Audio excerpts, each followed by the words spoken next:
Bantamweight bout, Cody Garbrandt coming in at -220 against Brian Kellher, sitting at +180. Over under 2.5 rounds, -120 for the over, -110 for the under. 37 years of age.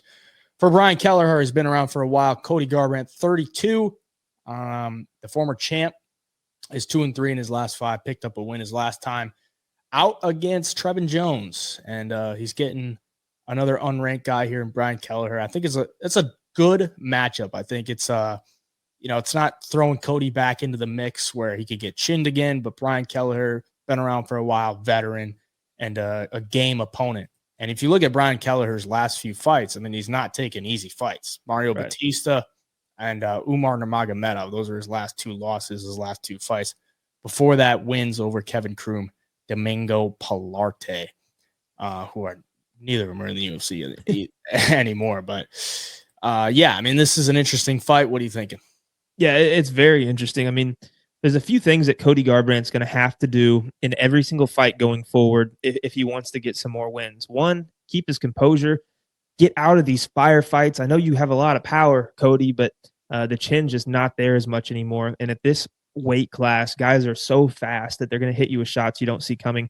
And Brian Kellher is no exception to that, in my opinion. He's got the ability to go out there and land big shots. He's, somewhat fast, probably not as fast as he used to be, being that he's 37 years old now.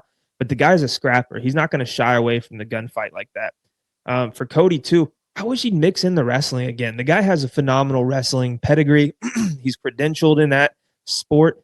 And in the UFC, he's fallen in love with the striking, which is fine. But when you start getting tagged up like he has in his career in the last 7 fights, you got to stick to your bread and butter, and you got to get back to what really, really wins you fights.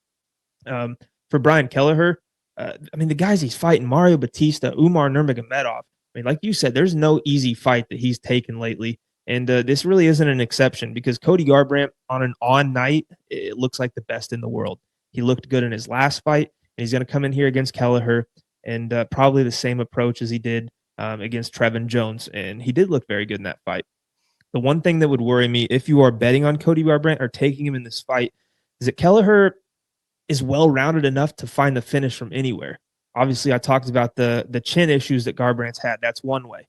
But if Garbrandt does go for the wrestling, Kelleher's got a nasty guillotine. He's caught guys in it before. He's got a phenomenal squeeze, and he's a good wrestler himself. And Gas Tank seems to be damn good as well.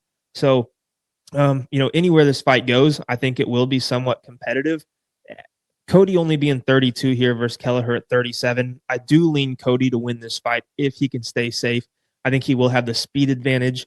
The striking is going to be a lot more technical. It's also flashy. His defensive head movement is good up until he just starts trading with guys. So if he's learned anything at all, Cody Garbrandt should go in there and put on a very, very good performance. There's always that chance, though, that he just gets a little too cocky and wants to put on a show, and then he gets put out. But overall, I think Cody Garbrandt gets back on a little winning streak here for a second in a row, and he'll be the pick for me. Yeah, I think you're giving him a little bit too much credit against Trevin Jones because he landed 26 significant strikes against Trevin Jones. It looked like he was a little scared to engage. He mixed in the wrestling, landed 2 of 3 takedowns, and ended up winning the fight basically off of that. Won the first round, won the second round, kind of coasted in the third round. Maybe just because he was up 2 rounds and he wanted to get that win under his belt that he hadn't had in a while. But in this one, Cody Garbrandt definitely going to have to be aware of that guillotine if he does want to wrestle because Brian Kellher, like you said, got a nasty guillotine. Does have the ability to submit him on the ground. But Brian Kellher has also been submitted 8 times in his entire career. Cody Garbrandt never had a win by submission. Something maybe I'll be looking at if that submission prop is just out of this world good enough to take, maybe something I'll be looking at. But I think Cody Garbrandt gets the win here. It does scare me just based on his last fight. He just looked super scared to engage. And Trevin Jones isn't good. Like, he's just not good whatsoever. Cut after that fight, I believe, right? I'm pretty sure he was cut.